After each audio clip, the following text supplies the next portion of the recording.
Good morning সকলকে। আমি বাজারে যাচ্ছি, সকাল সকাল বেরিয়ে পড়লাম মাছ আনতে। এখন যাচ্ছি আমি বাজারে, ওই মাছটা আনবো। আর বাবা ঘরে বসে রয়েছে, বাবারও হঠাৎ করে দোকানটা বন্ধ, ঘরে বসে রয়েছে। আর এখন যাচ্ছি মাছ বাজারে, একটু দেখি দোকানে কি এসছে। 1 মিনিট। হ্যালো বন্ধুরা, welcome back to my channel SD baby mom blog. তো আজকে আমি বাজারে গেছিলাম, তোমাদের আগেই দেখেছি যে বাজারে গেছিলাম, মাছ নিয়ে এসেছি, পার্শে মাছ নিয়ে এসেছি। আজকে পার্শে মাছই 1 কেজি নিয়ে এসেছি, আর নিয়ে এসেছি আমুদি 250 গ্রাম, এতেই হয়ে যাবে। দলু কি গো, আমুদির প্যাকেটটা এখানে দাও তো। তো চলো পার্শে মাছ দেখাচ্ছি, আর খুবই কমের মধ্যে পেয়ে গেছি, 180 টাকা। এই দাও, কে এটা ধরতে পারবে না? আমার বর বলে এটাও ধরতে পারবে না। খুব পিটপিটে জানো তো, ভীষণ পিটপিটে। এই দেখো আমুদি প্লাস্টিকটা এখন।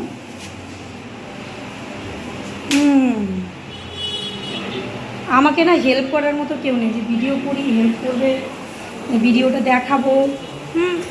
এই ভিডিও ক্যাপচার করতেই সময় লাগে। দাঁড়ো, একটা পার্শে মাছ আর কয়েকটা কেটে ফেলেছি আমি। এই দেখো পার্শে, আর এই দেখো আমুদি,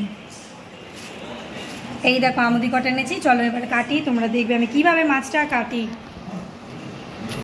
দেখো আমি এখন মাছ এই কটা কাটা হয়ে গেছে, আর বাকিগুলো এখন কাটবো। তো মাছ কাটতে গিয়ে চারিদিকে আঁশ ছড়িয়ে গেল। মা বলছে মাছটা কেটে আননি কেন? দেখো কেটে আনতে গেলে আবার আলাদা করে টাকা, আর দাঁড়ানোর সময় নেই। মাছটা আমি কাটতে ভালোই লাগে, আমার মাছ অনেকেরই কাটতে ভালো লাগে, কার কার ভালো লাগে অবশ্যই বলবে। মাছ কাটতে মেয়েদের অনেকেরই ভালো লাগে, আমারও খুব ভালো লাগে। তা ভালো, মাছটা আমি কেটেই নেব, প্র্যাকটিস রাখি, সব সময় তো কাটি না। মেয়েরা তো এইসব কাজ করে, মাছ কাটা, এইটুকুনি না করলে কি করে হবে? তো তাড়াতাড়ি করছি, আবার রান্নাও করতে হবে, ধুতে হবে। ঘষে ঘষে মাছের ছাল ছাড়ানো, চারটেখানে কথা নেই।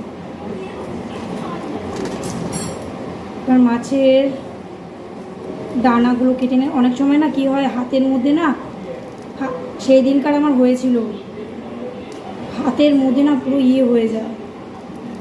এই ইয়েটা দাও না গো, এই কেচিটা দাও না একটু। কেচি দিয়ে আমি পাখনাগুলোকে কেটে নিই, সুবিধাই হয় বেশ।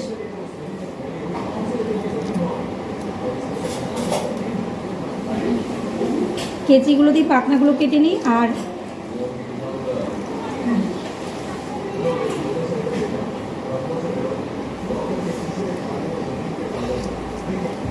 এক রকমের মাছ নিয়ে আসলাম পার্শে, ওটা দিয়ে ঝোল হবে।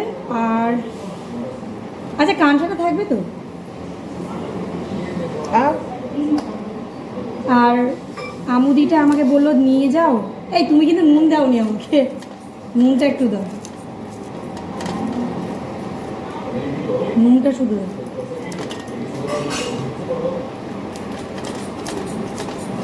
এই দেখো আমি তাড়াতাড়ি কাটছি।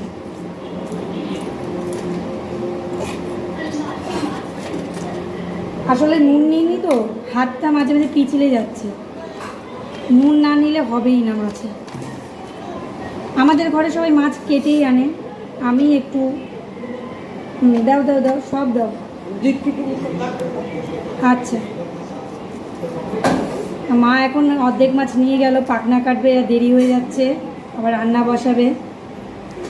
তো বন্ধুরা, আমার ব্লগগুলো, আমার শর্টসগুলো কেমন লাগছে অবশ্যই জানিও। আর তোমরা কিন্তু আমার ব্লগগুলো অবশ্যই দেখবে, আমি খুব খুশি হই। তোমরা ব্লগগুলো দেখলে আমার ভীষণ ভালো লাগে যে না তোমরা বন্ধুরা আমাকে খুব সাপোর্ট করছো। হ্যাঁ, আজকে দুইবার বাজারে গেছি, সত্যি বলছি, দুইবার বাজারে গেছি। তোমাদের আরেকটা কিছু শেয়ার করার আছে, সেটা আমি এই কাজটা শেষ করে শেয়ার করব, যে বাজারে কীরকম দাম বেড়েছে জিনিসের। তোমাদের আইডিয়া আছে আশা করি, কারণ তোমরাও বাজার করো। আর আমার আইডিয়া যে হলো, মানে এখন মানে প্রচণ্ড মানুষকে বুঝে চালাতে হবে যা অবস্থা। তেল আমরা খাই না পড়ি জানি না, তেলের দাম এত বেড়েছে, তেলের দামেই মানে মানুষ মেন তো তেল দিয়ে রান্না করতে হয়, তেলের দামটা এত বেড়ে গেছে, সবজির দাম আকাশ ছোঁয়া, মাছের দাম।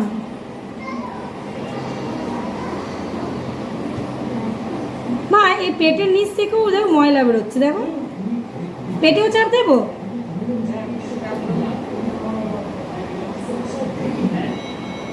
পেটের থেকেও ময়লা বেরোচ্ছে, চিন্তা করো মাছের কত জায়গায় ময়লা থাকে। আর এই ময়লাগুলো যদি ভালো করে পরিষ্কার না করো খাও, তাহলে তো পেট ব্যথা অবশ্যই হবে। তার থেকে পরিষ্কার করেই খাবে। তোমাদের কার কার মাছ কাটতে ভালো লাগে আমাকে বলে, বৌদি মাছ কাটতে পারি না, রান্না করতে পারি না, সব খুব অসুবিধা হয় যারা একা থাকে। আমার থেকে শিখে নাও কীভাবে কাটবে। এই দেখো, এই যে মাছের ময়লাগুলো, পেটের ময়লাগুলো ভালো করে না বের করলে সেই কালো কালো ময়লা।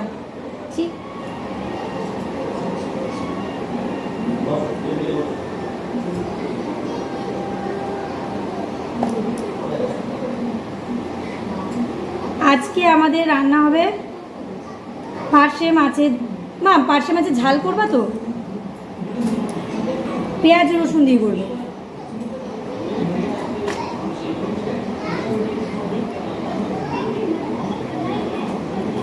আচ্ছা কালো কালোটা কি বেরোয় গো? প্যাটা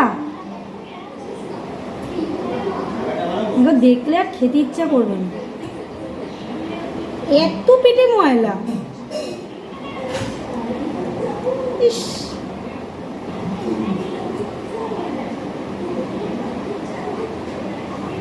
নিচ থেকেও বেরোচ্ছে এই ফুটোটা থেকে।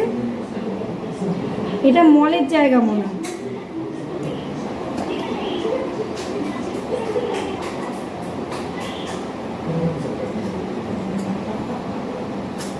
এই দেখো কত নোংরা, দেখলে আর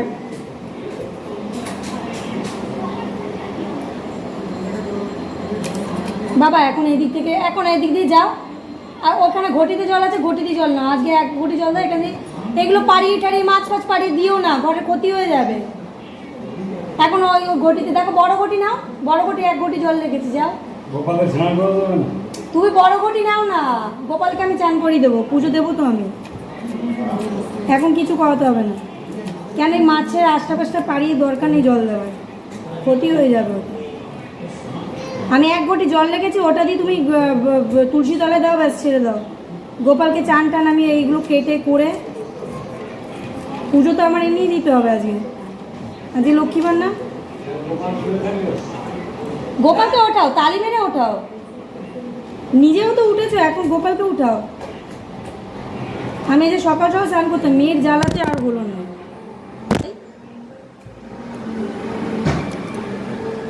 কেমন লাগলো বন্ধুরা ব্লগটা দেখালাম তোমাদের, সারাদিন কিভাবে কাটে তোমরা বুঝতেই পারছো, খুব খুব বিজি বিজি বিজি। আর তোমরা কিন্তু একটু সাপোর্ট করো, আর এগিয়ে যেতে আমার খুব সুবিধা হবে।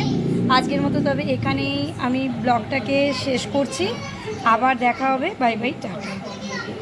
দেখো মাছগুলো ভাজা করেছি, মাছ ভাজা, আর এই যে আমুদি মাছ ভাজা, আর পেঁয়াজ রসুন, আর এদিকে পেস্ট রেডি হয়ে গেছে, আর এই যে এখনও ভাজা চলছে। আর এদিকে রয়েছে আলু কাটা, আর এইদিকে ডাল সেদ্ধ হচ্ছে। আর ওই দিকে দেখো ওয়েদারের কি অবস্থা, আজকে বৃষ্টি হবে। আর দেখো ঘরের অবস্থা দেখো, ওদিকে খেলনা ছড়িয়ে রয়েছে, সমস্ত জিনিস ছড়িয়ে রয়েছে, কীরকম অবস্থা। আর ওইদিকে আমার বাবা শুয়ে রয়েছে, আর আমার মেয়ে দেখো দুষ্টুমি করছে। আর এইদিকে দেখো কি অবস্থা, ঘরটার শুধু অবস্থা দেখো তোমরা, আমি পাগল হব না তো কি হব। দেখো দেখো রং পেন্সিল, টিফিন কারি, জামা কাপড়, আর ভাল লাগছে না গো, কোনো কিছুতে শান্তি নেই। ওইদিকে দেখো ওয়েদারের কি অবস্থা। ও আজকে একটা নীলকণ্ঠ ফুটেছে, ওই দেখো একটা নীলকণ্ঠ, আর এই দেখো একটা ফ্লাওয়ার। জবা না করিয়ে এসছে কিন্তু ফোটেনি, দেখো জবা করিয়ে এসছে, কবে যে একটু বেশি বেশি করে ফুল ফুটবে। আর এই দেখো আমার লেবু গাছটা বড় হচ্ছে। তো এখন আমি চশমার দোকানে এসেছি, কত রকম চশমা, অনেক রকম চশমা রয়েছে।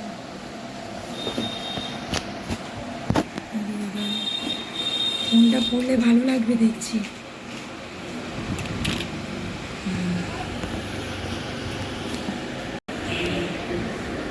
এইটা পরে দেখলাম,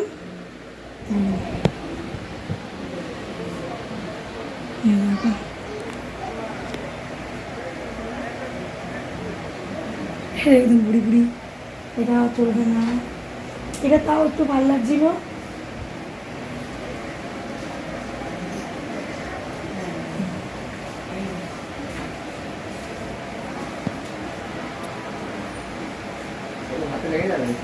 দুষ্টুমি করিস না, এই দুষ্টুমি করিস না। এটা তো দিদুন মামা, চুপ করে দাঁড়াও। এখানে তো অনেকগুলোই দিয়েছো। এইটা একটু দেখি, হলো তো এটা।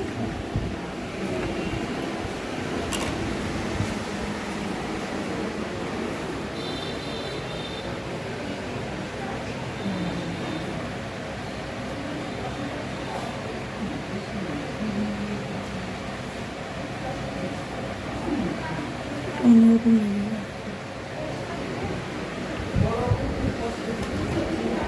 এক একটা স্টাইল এক এক রকম।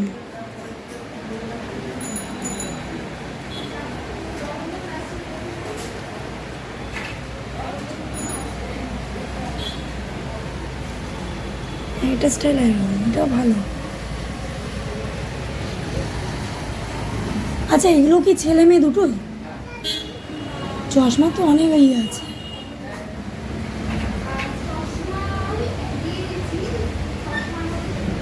আসলে দাদার দোকানে এত চশমা দেখেছি, আমি নিজেই বিভ্রান্ত হয়েছি কি কোনটা নেব।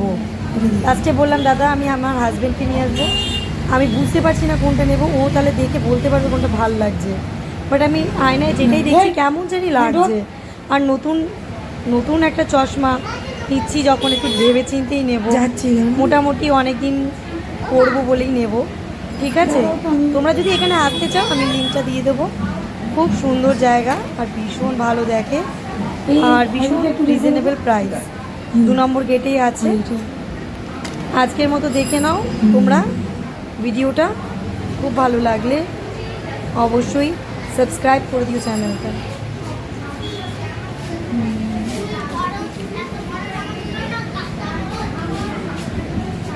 এই যে এই যে এই যে এটা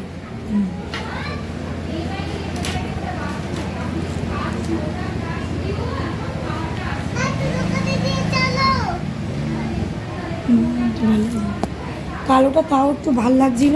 দাঁড়াও, এই যে এটা একটু সাইডে রাখলাম, এইটা একটু দেখা হয়নি। মামাই যাবো, দাঁড়া।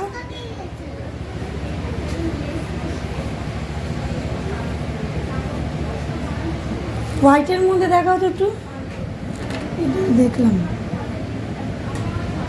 যে বেরিয়েছে। হ্যাঁ, এইটা একটু দেখি।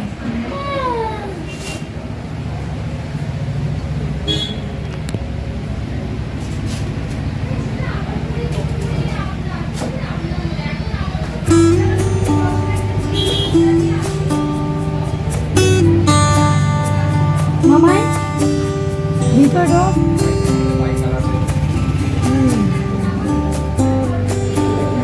খারাপ লাগছে এই ঘরে ঢোক। বেশি দাম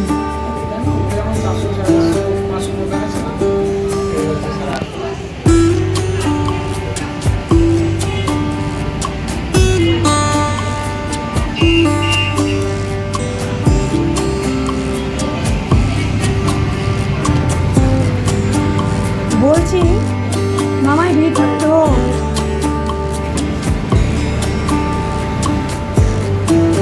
মামাই নিয়ে চলে যাবে।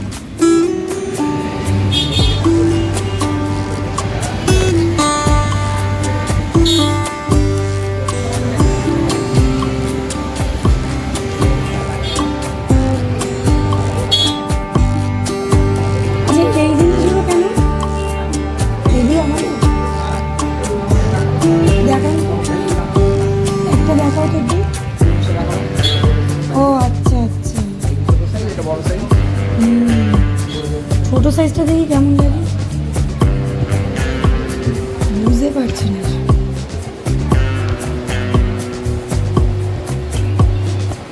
এইমাত্র বাড়িতে আসলাম, এইমাত্র বাড়ি ঢুকলাম। তবে আমার চোখটা ঠিকই আছে, মানে আগের যে চশমার পাওয়ারটা ছিল প্রপার বললো যে সেই পাওয়ারেই আছে। মনে হচ্ছে চশমাটা করতে হবে না, আর মানে আমার চশমা এখন না করলেও চলবে না। বললো পাপাকে নিয়ে যেতে, কিন্তু একটা ব্যাড নিউজ আছে যে শাশুড়ি না দুটো চোখে ছানি পড়ে গেছে। এখন বলছে দিশাতে, মানে কোনো গভর্নমেন্ট জায়গায় দুটো 6 মাসের মধ্যে অপারেশন করাতে হবে। যদি না করাই তাহলে চোখ দুটো খারাপ হয়ে যেতে পারে, আর 6 মাসের মধ্যে করালে ঠিক থাকবে, ছানিটা পরিষ্কার হয়ে যাবে, আবার দেখতে পাবে। মানে এত চিন্তা হচ্ছে একে বাচ্চা নিয়ে। মানে আমার মেয়ে তো একদম খুব শান্ত, মানে এমনিতেই তো সারাদিন ছটপট করে, এমনিতে তো কোনো কথা শোনে না। তা কি করে কি করব বুঝতে পারছি না। কারণ একটা প্রথমে করাতে হবে লেফট সাইড, তারপর রাইট সাইড, এইভাবে অপারেশনটা করাতে হবে। দিশা হোক, সল্টলেক হোক, এখানে ভালো ভালো অপারেশন করায় গভর্নমেন্টে, কিছু টাকা পয়সাও নেবে। তবে এইসব করতে করতে সময় লাগবে। যাই হোক, বরকে বলেছি, জানি না ওরা কি করবে দুজনে মিলে। আমি কিছু বুঝতে পারছি না কি করব। কারণ আমি দৌড়ো দেখিয়ে আনলাম, কিন্তু এই যে দৌড়াদৌড়ির ব্যাপারটা, আমি না ঘরে একাই গৃহবধূ, এই সমস্যাটার জন্য মানে আমি চিন্তা করছি যে কী করব, কী করে ম্যানেজ করব। আমার মেয়েটা যদি একটু বড় হতো তাহলে কোনো সমস্যা ছিল না ওকে রেখে যাওয়াটা, কিন্তু এখন আমি দিশেহারা হয়ে যাচ্ছি কী করব। আর সত্যিকারে বলতে গেলে আমার মাও অসুস্থ ওই বাড়িতে, মানে এক্সিমা টাইপের, মানে অনেক রকম রোগ, মানে শরীরে পুরো মানে ঘা টাইপের এরকম এক্সিমা বলতে পারো, মানে অ্যালার্জিটিক। মানে আমি যে আমার মাকে এনেও রাখবো, একমাত্র আমার বাবা সুস্থ, কিন্তু বাবা কাজে থাকে, বাবা যদি ইনকাম না করে তাহলে সংসার চলবে না, এরকম একটা ব্যাপার। মানে বন্ধুরা, আমি যে এত অসুবিধায় রয়েছি কী করবো বুঝতে পারছি না। মানে এই টাইমটায় আমার এত টাফ কেন যাচ্ছে, যে বড় অসুস্থ হচ্ছে, আমিও অসুস্থ হচ্ছি, মেয়েও অসুস্থ হচ্ছে, শাশুড়ি শ্বশুর সবাই একের পর এক অসুস্থ হচ্ছে। কী করবো তোমরা একটু বলো। তো যাই হোক, অপারেশনটা করাতেই হবে 6 মাসের মধ্যে। চোখটা দেখালাম, আর চোখের চশমাটার জন্য আমি অ্যাডভান্স করেও আসলাম। এখন আপাতত চশমাটা পড়বে, বাট এটা অল টাইম নয়, মানে লাইফ টাইমের জন্য নয়, কিছু দিনের জন্য। অপারেশনটা হয়ে গেলে দিন আবার পাওয়ার নিয়ে আবার চশমা লাগাতে হবে। কী করবো কিচ্ছু বুঝতে পারছি না। যাই হোক, আজকের ভিডিওটা এখানে শেষ করলাম। Bye bye, tata. তোমরা ভিডিওটা দেখো। বাই বাই, টাটা বন্ধুরা। যেটা না করবো সেটাই তুই করবি, তাই তো? এখন গ্যাসটা শেষ হয়ে গেছে, এদিকে আয়। তোমরা দেখো আমি গ্যাস কিভাবে লাগাই। মেয়েরা কি না পারে, দেখো বৌদি গ্যাস লাগাবে এখন। এই যে এই গ্যাসটা নামাবো, সাধারণ গ্যাস লাগানো একটু বেশি বড়। দেখো তো তোদের বানায় আমিও নিয়ে মারবো না? গ্যাস লাগাতে চলে এসছে।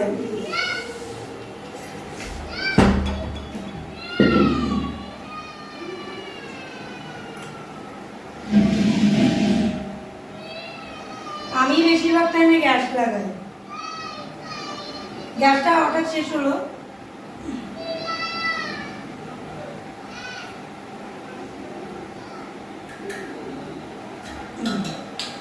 হয়ে গেছে গ্যাসের চিপি গোলা।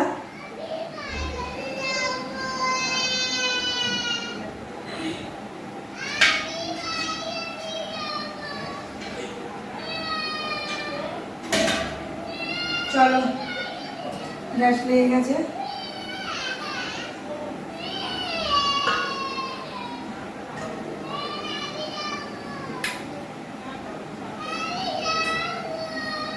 হলো, গ্যাস লাগানো হলো। এবার একটু চেক করে দেখে নেবো, যে চেক করে দেখে নেবো।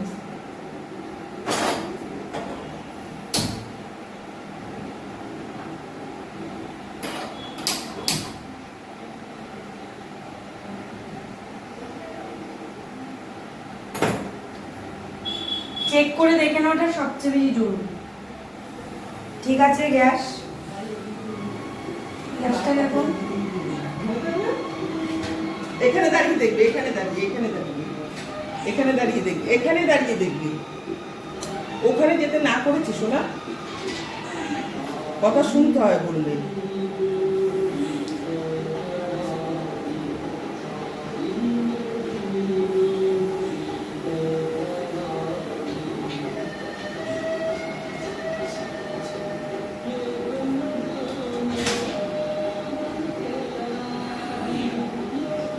উঠিয়ে দিয়েছি।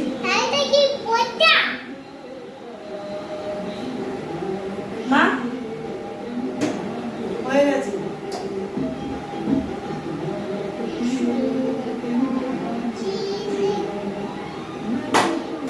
দেখলে আমার বড় পারে, তবু আমিই করি এই কাজটা, কারণ আমার কারোর উপর ভরসা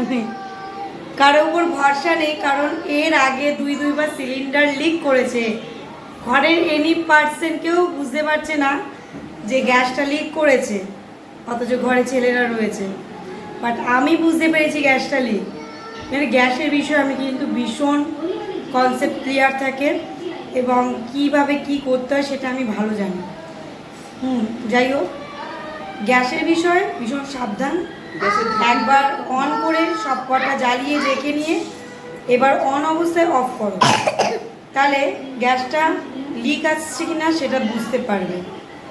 ঠিক আছে, যাই হোক, আজকের মতো good night, bye bye, tata. বুঝতেই পারছো কত কাজ। তোমাদের কেন দেখালাম? বৌদি সব কাজ করে, দিদি বলো, বৌদি বলো, বোন বলো, সব কাজ আমি জানি মোটামুটি সংসারে। যেটা একটা করতে হয়, গ্যাস সিলিন্ডার লাগানো, বাইরে দৌড়াদৌড়ির কাজ, সমস্ত কিছুই আমি করি। ঠিক আছে, বর না করে দিলেও করি, আর বর যদি করতে পারতো ওকে দিয়ে দিই ওর দায়িত্বটা। ঠিক আছে, বাট বেশিরভাগটা আমিই করি। আর এই বিষয়টা আমি কাউকে দিই না, এই গ্যাস সিলিন্ডার লাগানোর ব্যাপারটা। দুবার লিকেজ হয়েছে মধ্যরাতে, তখন আমি গিয়ে নিচে সিলিন্ডার রেখেছি খোলা হাওয়া বাতাস জায়গায়। তোমরা দেখবা আগের ব্লগে আমার আছে সেই ব্লগটা, সিলিন্ডার পুরো লিকেজ ছিল। আর এরকম বিপদ হওয়ার থেকে তোমরা ওই ফাঁকা জায়গায় গিয়ে সিলিন্ডারটা রেখে আসবা। আমার অনেকটা গ্যাস পুড়িয়ে গেছিলো, যেহেতু ওর বার্নারটা, ভিতরে যে সিলিন্ডারের যে বার্নারটা সেটা খারাপ ছিল বলে।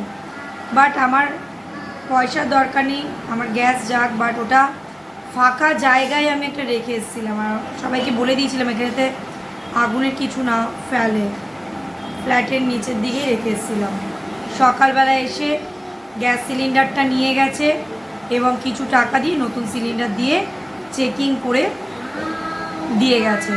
তো সেই কারণেই বলছি গ্যাস সিলিন্ডার বিষয়ে ভীষণ সাবধান থাকবে, আর 2-3 বার করে চেক করে দেখে নেবেন, এটা মাস্ট বি।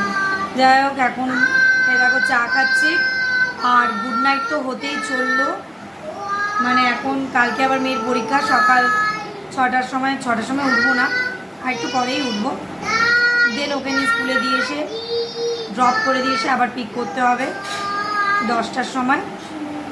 সেটা অনেক কাজ, কালকে স্কুলও বন্ধ, লাস্ট স্কুল। দেখো কেমন গান করছে। Bye bye, tata, good night.